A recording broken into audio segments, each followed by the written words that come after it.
great show for you. On the show, we will be talking a little bit about pretty much all things coronavirus and this new Omicron variant. What is being done about it with the Biden administration? Will you have enough? Are you going to be taken care of? Is this going to be an overreaction by them, an underreaction by them? We will go through what they're doing and everything like that. Also, we are taking a look at this. It's very funny here. This other angle of this is the why this took part in the first place. A lot of this is, this vaccine kind of developing in South Africa, and not just necessarily South Africa, but just the developed third world, and that variant, especially if it did come from there, which we're not quite certain on yet, could have big impacts. We're talking about the vaccine apartheid. Also, we're talking about Chris Cuomo and Andrew Cuomo to finish things off. Yeah, all right, we got a lot of stuff to get into. So we're starting with a little bit of coronavirus, and we're going to talk a little bit about Cuomo and Chris and Andrew after that. So, very, very interesting stuff here. As the Biden administration is preparing stricter testing requirements for all travelers entering the United States, including returning Americans, to curb the spread of the potentially dangerous Omicron variant, according to 3 federal health officials. As part of an enhanced winter COVID strategy, Biden is expected to announce Thursday U.S. officials would require everyone entering the country to be tested 1 day before boarding flights, regardless of their vaccination status or country of departure. So that's going to be big. We're going to have to get tested, if you're going on a plane anywhere for your winter holiday, heading out to go, see the family, you're going to have to get that COVID test, which they are pretty, I don't know if they're going to let you use the ones that you can probably get in the store, which would be pretty cool because the CVS ones, they're pretty easy. I think you have them in a really, really short amount of time. You can get them done. But also administration officials are going to be considering a requirement that all travelers get retested within 3 to 5 days of arrival. In addition, they're debating a controversial proposal to require all travelers, including U.S. citizens, to self-quarantine for 7 days, even if their test results are negative. Those who flout the requirements might be subject to fines and penalties. The first time such penalties would be linked to testing and quarantine measures for travelers in the United States. This has been done before in a lot of other countries, but just with the leadership we have had for the really worst parts of the pandemic, that has just not been, as I'm sure you can imagine, a feasible option. So that we are seeing a little bit of the difference in policy here, and with the Omicron variant. And, I think a lot of it is, we're going to have to not underreact, because our underreactions have been the cause, pretty much been the cause of a lot of the pain that we have felt, pretty much all over the Western world, really, thus far. So I don't think it's entirely smart to just be like, this is going to be a complete overreaction. No, I think it's better to overreact than to underreact. And because that's what pretty much underreaction is really what has been happening here the whole time.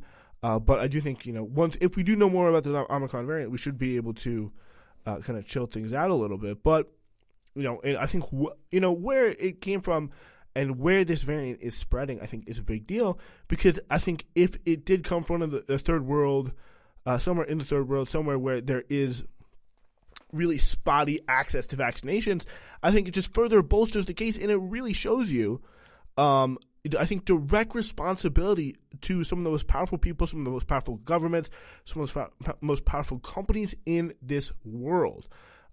They, I think, would be responsible if that was the case, which I'm not entirely sure we know yet, where this variant came from, because, obviously it's not the fault of the people, it's the fault of the powerful, because this could be stopped. We'll get to this in a minute, but this could all be stopped right here, depending on where this is from. So the 2 testing measures that are detailed in a draft public health order written by the Centers for Disease Control and Prevention that is under review by officials at the Health and Human Services Department at the White House. Self-quarantine related measures are not in that draft, but could be added later in the proposals if they win broader sign-off, said the officials who spoke on the condition of anonymity.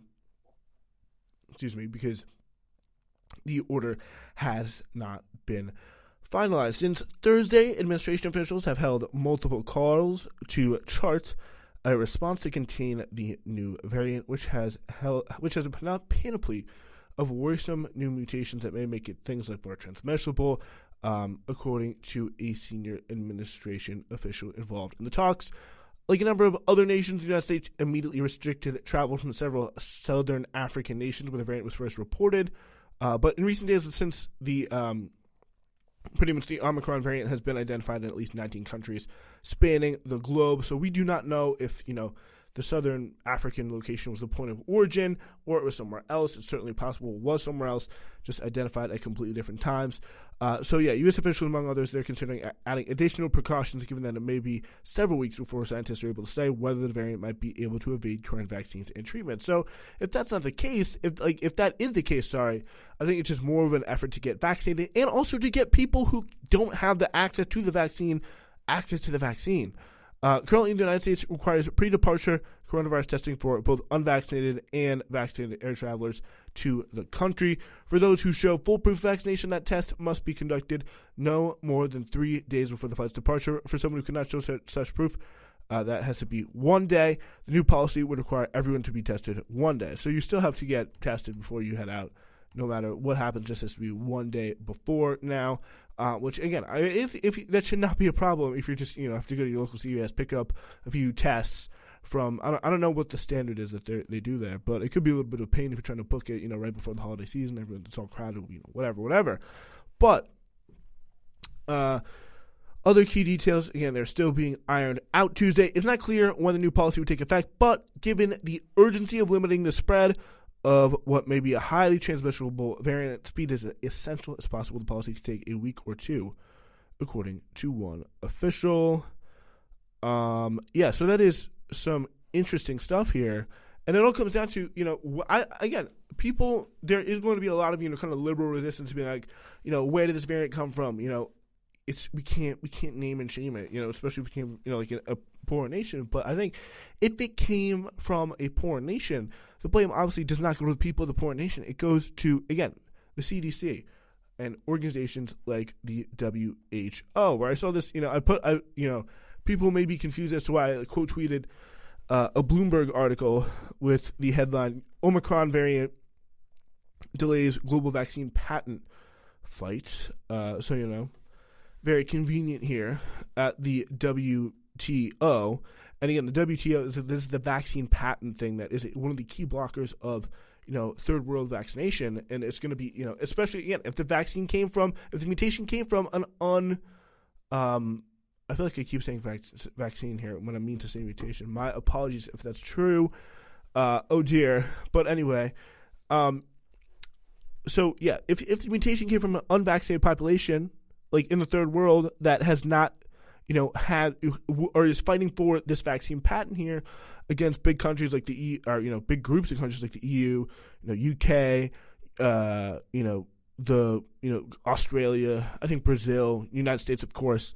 I think that is huge indictment on them because they set the world back however many months it takes to deal with this Omicron variant here. So the new Omicron variant has governments instituting travel bans, airlines scrapping flights, and the WTO postponing this week's ministerial conference. The trade organization's move likely ends prospects for an agreement this year on waiving patent rights for the vaccine. So, I put that Joker emoji or that Joker GIF next to the tweet of this article because it's just like the entire world, the people who kind of control the world economy, the governments that kind of control the world economy and really have the power to vaccinate the third world here and prevent stuff like this from happening. Something like this happens, something exactly like advocates on this issue have been warning about for months and months and months. Mass unvaccinated populations. COVID spreads, creates a new variant, mutates. It's going to be a very big problem. It's going to be a massive mutation waiting to happen.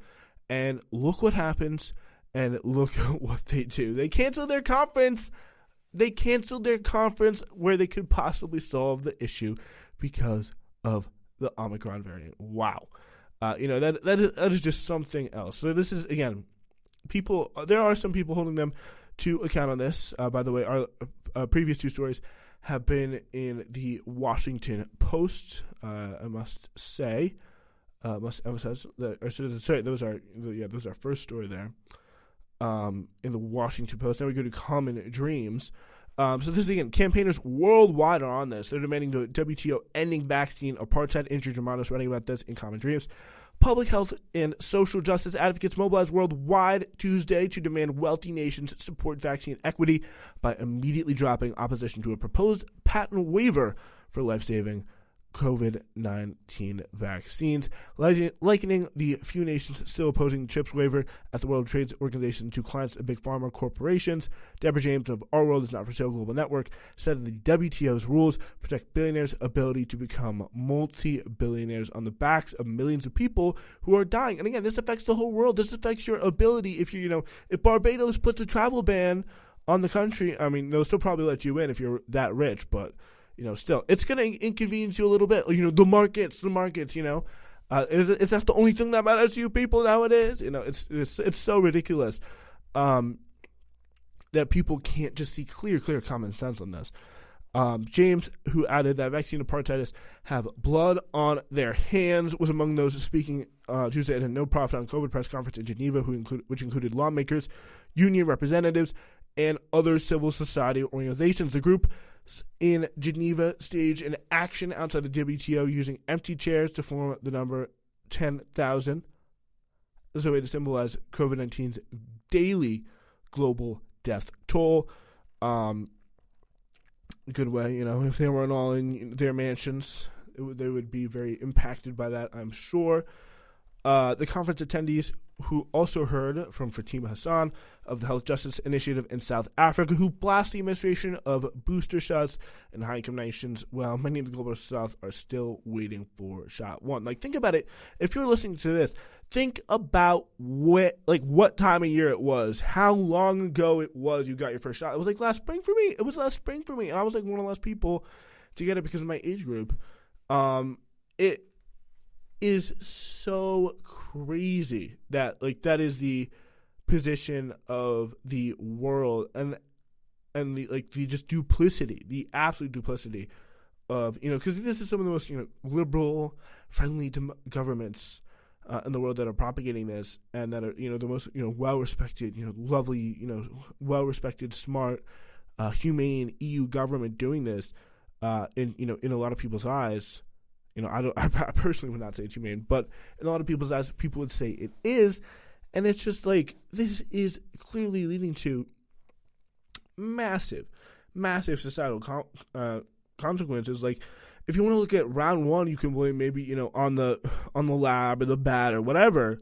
But, round three at this point, variant 3, I think you have to blame on these guys. You really, really do, because this is just leading to this same easily identifiable, just completely reproductive crisis here that we are seeing pretty much over and over again. All right, let's get into this story here. This is a little fun one. Chris Cuomo is an interesting situation. CNN, they have suspended Chris Cuomo. He is the kind of the beefcake of cable news, Andrew Cuomo's brother, but he has kind of built his own brand as kind of the guy who challenges the Trump officials on CNN the best. And has his little bromance with Don Lemon, and of course being cute with Andrew Cuomo during the pandemic, but appeals to an incredibly small audience. If you look at the ratings by any stretch of the imagination. So it really has been interesting for him. And the reason why he has been suspended is because documents have come out that have pretty much detailed here. This thing in the Washington Post has detailed his efforts to help his brother, the then New York Governor Andrew Cuomo, fend off allegations of sexual misconduct. Guys, he was really going in there. It was not pretty. So this is from the New York Attorney General's office on Monday, showing the cable news host was far more involved than the younger Cuomo had previously acknowledged in the governor's crisis management process. Not good, folks. The network and its president, Jeff Zucker, had previously backed Cuomo for months even as details accumulated about his role advising his brother, who eventually resigned in the wake of sexual harassment allegations. In May, the Post reported that Cuomo had joined conference calls to discuss how to handle the allegations. So we kind of knew that way back in May. So like we kind of had the inkling of it. We just got that was the first a little kind of report.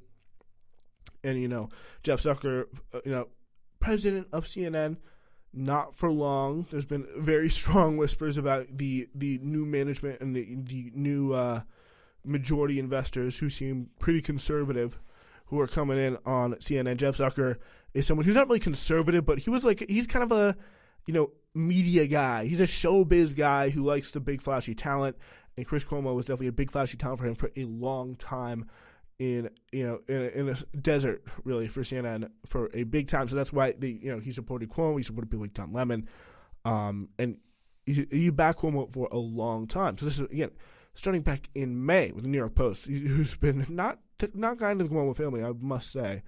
The Post reported Cuomo had joined conference calls to discuss how to handle the allegations.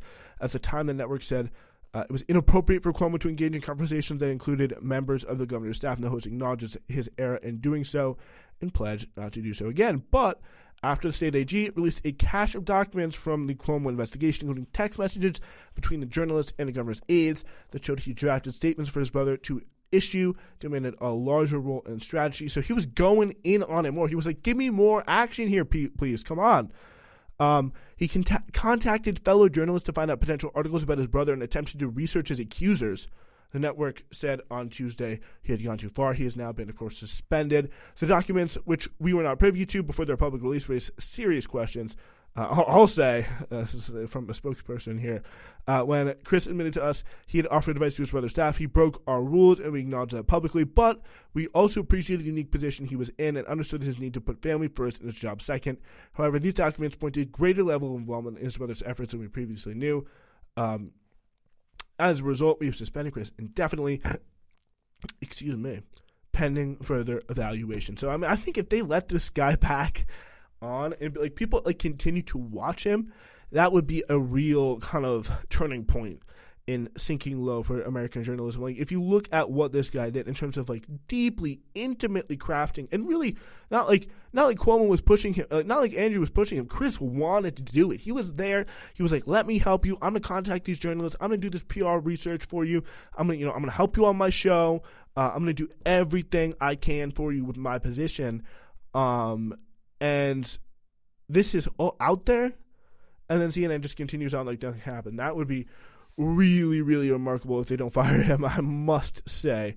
So the network has not indicated whether Cuomo will regain his role at CNN upon his evaluation or how long the suspension will last. I don't know what they're really going to evaluate today. We'll get to Melissa DeRosa in a second, but in one message that was released on Monday, Cuomo wrote to top gubernatorial aide Melissa DeRosa, please let me help. Please let me help with the prep. On another occasion, the younger Cuomo texted DeRosa that he needed all the best facts to offer to reporters who can do it.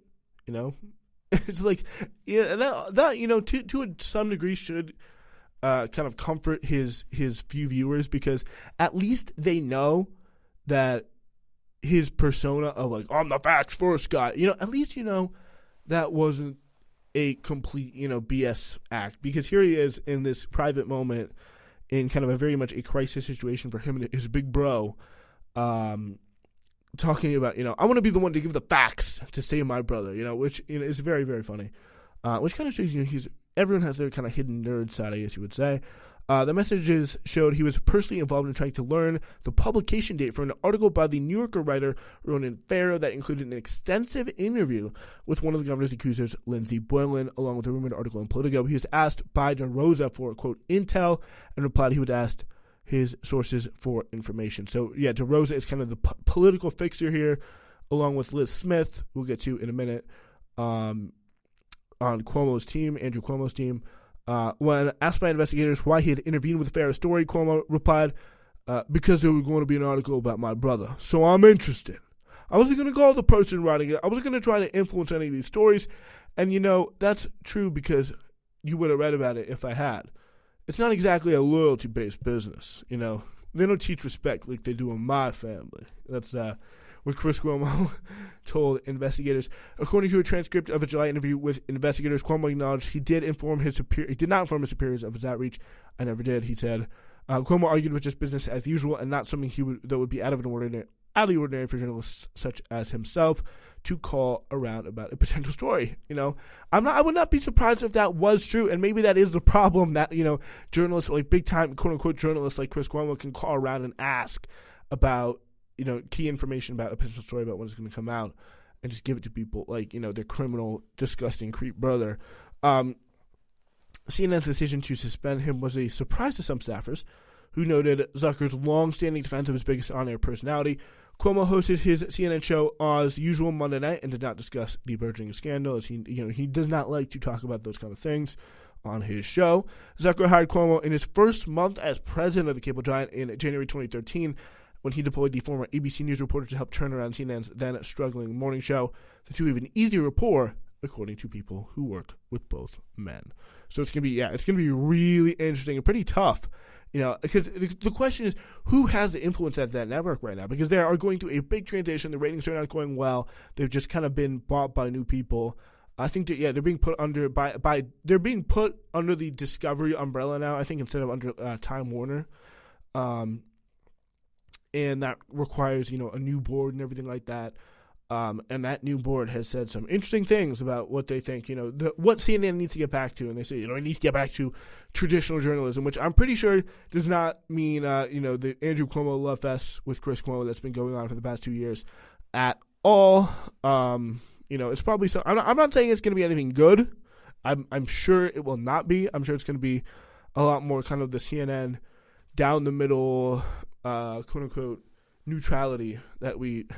CNN is kind of known for, the Wolf Blitzer style of journalism that, did not get it very far when it started. But, it does make sense that they would kind of work well together. Cuomo's 9 p.m. here we go. Cuomo's 9 p.m. show, Cuomo Primetime, is regularly the network's most watched program. During the third quarter of this year, the show led all CNN programs in its total with a nearly average of 90. Its total viewers with a nearly 960,000 viewers on an average night, 960,000 that is, though it has long trailed the competition on Fox News, Sean Hannity's show, and Rachel Maddow's show on MSNBC. News organizations typically try to maintain clear boundaries between the journalists and the newsmakers in an effort to maintain their independence. It's really, if you couldn't figure it out, it's kind of considered a breach of ethics for journalists who try and advise politicians, even if they are related. Cuomo's time slot rival at Sean Hannity, at Fox News, Sean Hannity advised Donald Trump behind the scenes as a candidate and later president, and offered similar defense as Cuomo when it was revealed, saying, quote, "Do I talk to my friend who I've known for years and speak my mind? Can I not speak my mind?" He told the New York Times in 2016. Again, this is a guy who this is why liberals are just so annoying, because they're the people who act, their whole political identity is being better than these people and being, talking about, Chris Cuomo's entire show is about how Sean Hannity is the devil who doesn't do any kind of factual-based reporting, as destroying the country, harming our democracy, co-conspirator in January 6th or whatever. And all of the sudden, Chris Cuomo and, the Washington Post are kind of comparing the situation. Like, they're drawing an equivalent. Like, Chris Cuomo's whole identity is being better than Sean Hannity. And now when they do the exact same thing, the defense can't be, oh, look at Sean Hannity, he did that too. It just does not work like that in any way. That's just ridiculous. It's ridiculous. Fox News later offered a mild criticism when Hannity and host Jeanine Pirro appeared on stage at a Trump rally in 2018. Again, that's their job. That's what Fox hires them for. Chris Cuomo does not advertise himself as that. He advertises himself as the facts man who's going to hold people accountable. Like, that's not who he's, and especially he does not advertise himself as someone who's going to be helping Cuomo get away with, crimes, literal crimes. Which, by the way, as much as the liberals tried to do, they could not catch Trump on anything. Like, it's not that respectable if you're just going to keep accusing the guy of just the dumbest crimes, and he keeps getting away with them. Like, sorry, he's still out there, buddy. You know, like, if you keep at some point you got to walk the walk. Yeah. Anyway, let's move on. We'll be following that story for you for sure. There is some more emails about this. I want to get into this here. This is from Deadspin or Defector, the new Deadspin. This week, the New York Attorney General's office released a tranche of transcripts and exhibits they produced during the course of their investigation into the many sexual harassment and groping allegations against former Governor Andrew Cuomo. The state AG's investigation is not to be confused with the parallel investigation carried out by and recently concluded by the New York State Assembly, nor the criminal case Cuomo is facing in Albany County. The state AG released all their documents because of said case. The interview transcripts and thousands of pages of corresponding documents paint a damning picture of Cuomo as a tyrannical figure who serially harassed and inappropriately touched women, then used the power of his office and climate of fear and intimidation to retaliate against, discredit, and attempt to silence the accusers. So while the AG's findings have been public since August, newly released documents show the inner workings of Cuomo's crisis response team and a group of powerful advisors characterized by an omnidirectional hostility towards Cuomo's accusers, each other, and the media covering the case, which is very funny. So these people are very much the combination of like Veep and House of Cards.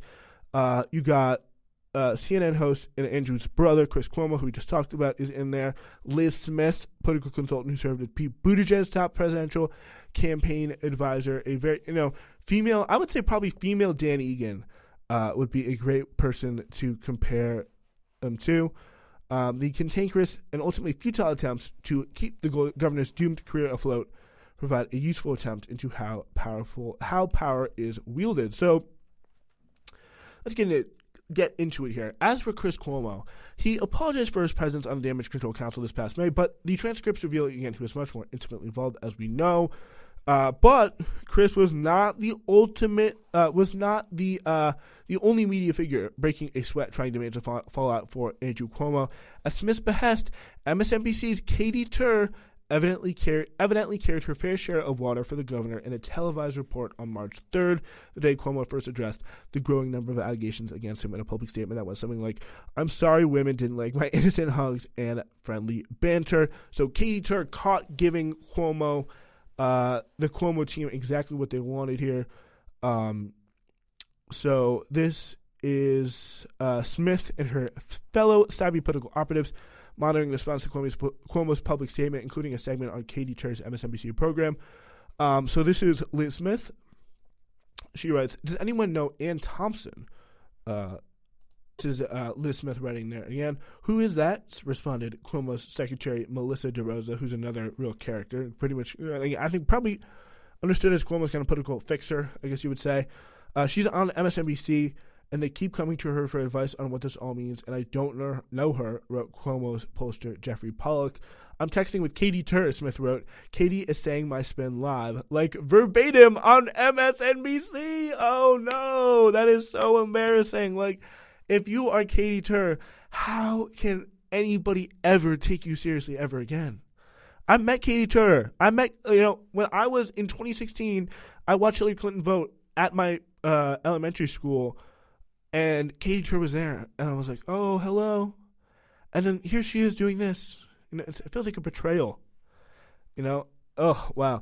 On a March 3rd broadcast, Tur said, "I've just been talking with somebody who's close to the family, and I asked them, given the moment we've been living in for the past 2 years, given how everyone has had a reckoning with this Me Too moment, why would someone like Governor Cuomo, who's a savvy politician, not have things buttoned up, not have gotten the message to be careful about what he says around his staffers and around others?"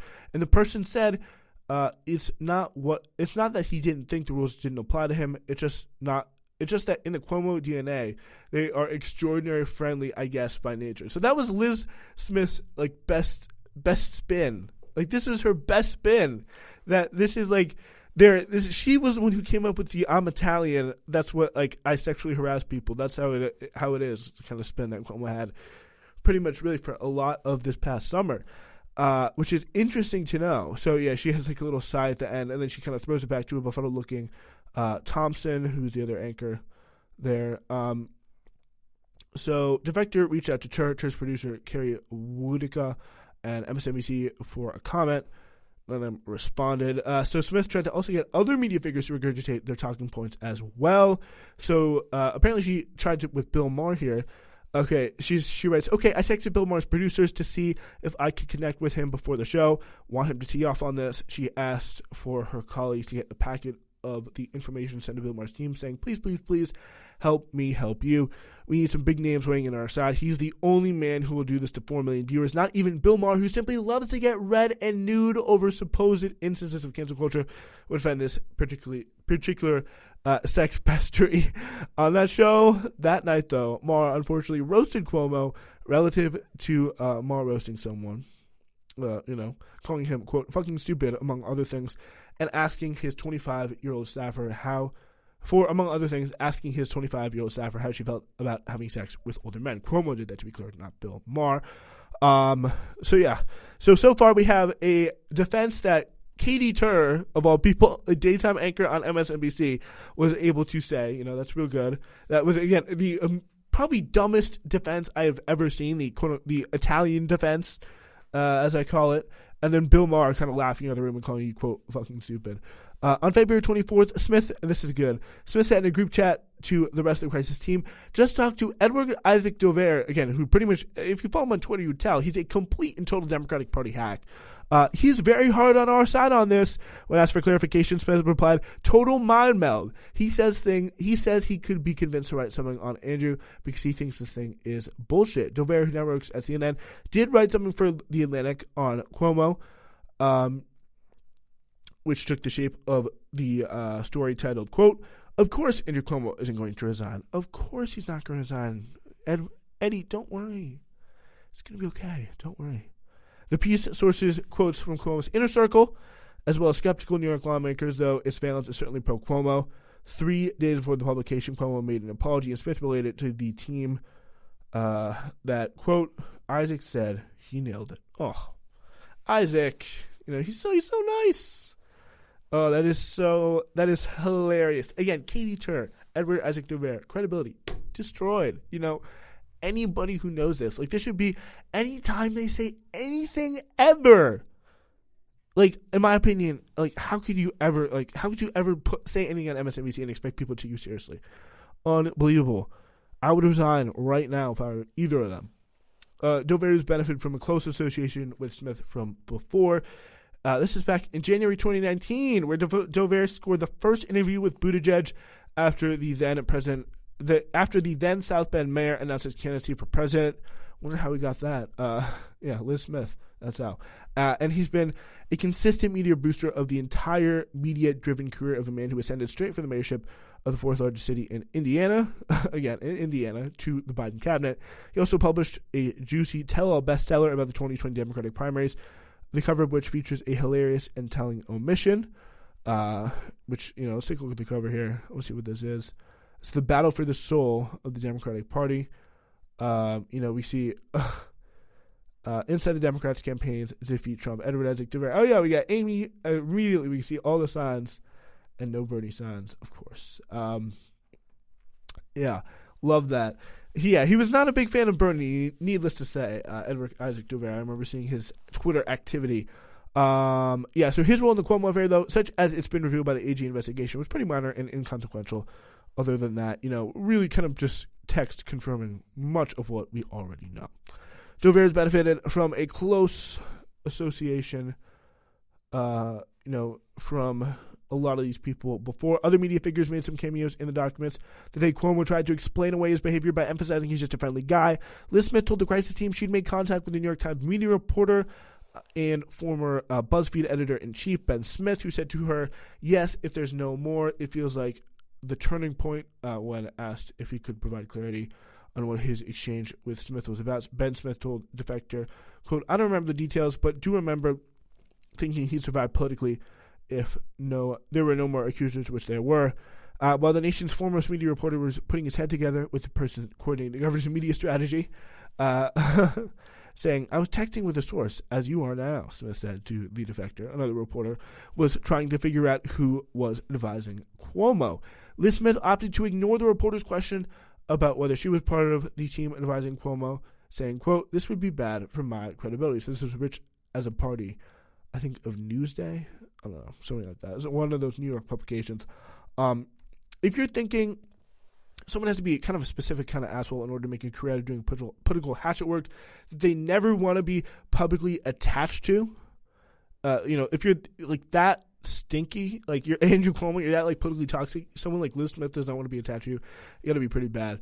That is not good. So the following exchange here took place after she talked with former Cuomo and current Apple PR guy Pete Adjemian about deleting all his tweets about Kavanaugh, Franken, Me Too, Weinstein, people resigning, and sexual harassment.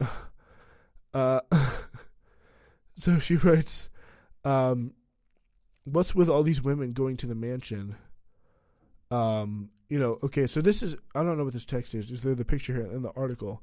But again, so pretty much here, the most single illustrative detail in the entire Smith file is an email in which she lets her colleagues know how she treats journalists who meaningfully push back on her narrative and don't play ball. Smith wrote about how she took, quote, a fucking run at New York Times reporter Matt Fliegenheimer ahead of his report about another accusation against Cuomo. I told him his story was pathetic and an embarrassment to the Times, and that I look forward to reading it because it would further reduce their credibility on their issue, and that I especially look forward to mocking it and him on Twitter. That's not how things went. One of the last times we hear from Smith in the exhibit is on page 359 of the 366-page document, where she wearily responds to a damning March 19 Times report of another accusation. So she writes to the chat, I just read the Times story. Danny Lever writes this. Liz Smith writes this. I just reread the Times story. He's so fucked, it's bad. And then that is the response from Danny Lever, who is, I'm assuming, another aide. So, yeah, it's bad. It's bad, Liz. This rare peek into the sausage-making factory is satisfying not only because of the cretins at the helm, lost, in this case, Liz Smith, was really deeply involved, much more than she wanted to kind of let on, by the way, which is funny in and of itself, but really it just shows you the kind of very incestuous pool that goes into so much of this business. All right. That's all the time I got for you guys today. We're back on Thursday. Thanks very much.